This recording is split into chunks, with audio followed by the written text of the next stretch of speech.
Hello, I'm Dr. Jeffrey Salomone, Co-Director of Trauma at Grady Memorial Hospital.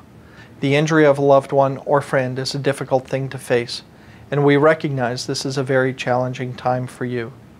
The goal of this video is to give you a better understanding of brain injury and the rehabilitation process ahead.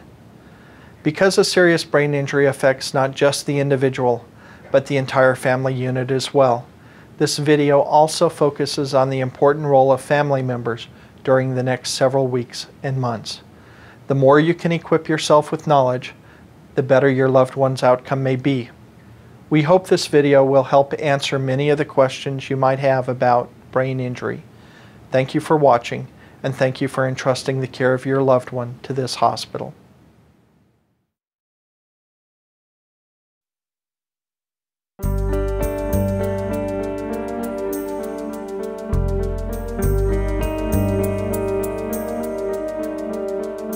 Hello, I'm Judy Fortin in Atlanta, Georgia. I'll be hosting this video to help you and your family better understand brain injury and disease. For much of my career, I was a reporter covering healthcare at CNN. It's important to me to help the public deal with medical and health crisis issues by bringing them timely, accurate information. That's the purpose of this video, to give you and your family helpful information right now so you can prepare yourselves for the challenges ahead. People with brain injury and their families need to know about and have access to the right resources and support to make their recovery as good as it can possibly be. Major injuries like the one you are dealing with have complex consequences that may involve part or all of the central nervous system. Since the brain and spinal cord can both be affected in major injuries, it may be important that you learn about brain and spinal cord injury. Watch our companion video detailing spinal cord injury for more information. Throughout both these videos, you'll hear from some of the nation's top neuroscientists, physicians, and patient advocates who will help me share timely information with you.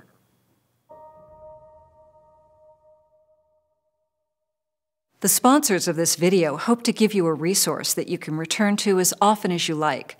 We've organized the information so you can select the chapters that address the specific needs you may have as the patient yourself or as a concerned friend or family member.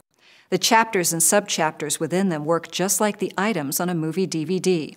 You can select the chapters you want to watch and then use the easy on-screen navigation to skip forward or go back to another section at any time. The chapters on this program are Chapter 1, the introduction you're watching now. Chapter 2, Brain Injury Basics and Anatomy of the Brain. Chapter 3, Understanding Traumatic Brain Injury, Its Causes, Effects, and Classifications. Chapter 4, Understanding Non-Traumatic Brain Injury, Its Causes, Effects, and Classifications. And Chapter 5, Practical Advice for Coping with Brain Injury. At this time, I want to introduce you to a special guest who understands what you're going through because she's had first-hand experience. Lee Woodruff is a best-selling author and leading advocate for people with brain injuries. She joins us now.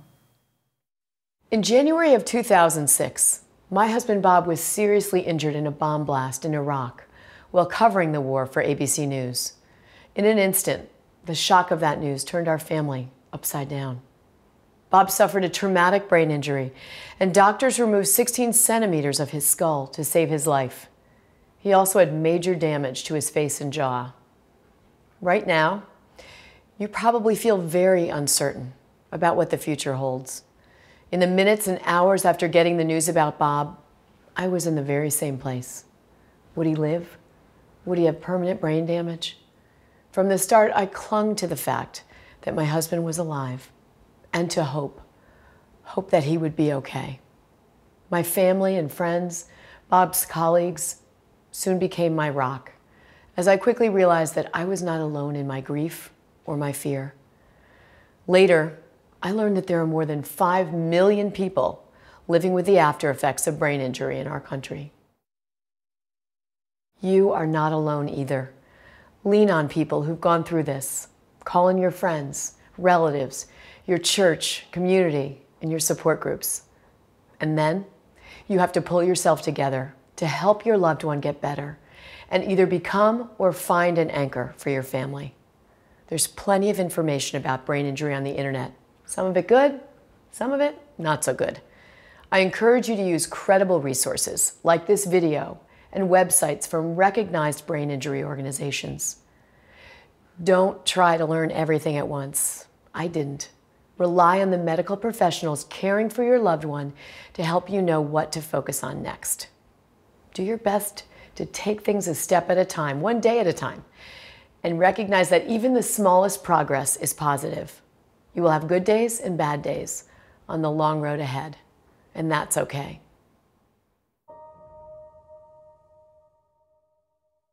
Today, my husband is a working journalist and an active father. We were so lucky to have a talented team of U.S. military brain surgeons and trauma care doctors and nurses take care of Bob after his injury and throughout his rehabilitation. If your loved one has sustained a serious brain injury, whether it's traumatic or caused by an illness or chronic condition, it's important that they get specialized treatment as soon as possible. Statistically, it makes a huge difference in their long-term recovery. First, you want to get the most you can out of your trauma care stay.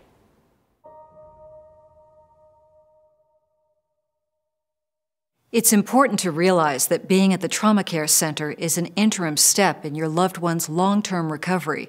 There can be a wide range of possible outcomes down the road. As Lee said, try to focus first on what's happening right now. Your loved one was probably stabilized by paramedics at the site where the accident occurred. If the injury was from a trauma, the head and neck may be immobilized to prevent further damage to the nervous system, spine, and the brain. In the United States, we are fortunate to have dependable standards for emergency and trauma care, which establish milestones for that care.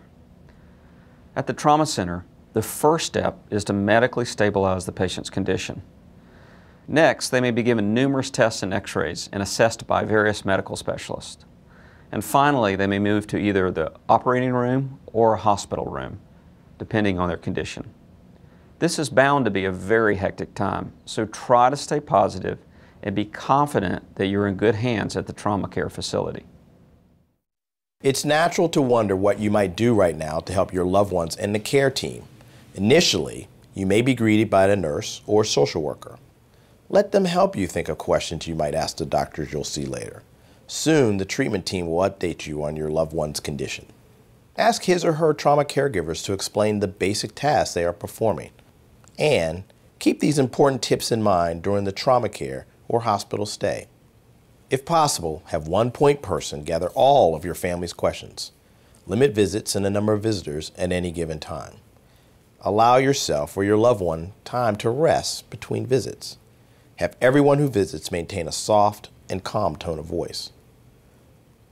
Assume that your loved one can hear you and be careful of everything that is said within earshot. Your role right now is to support their recovery in an encouraging and positive way.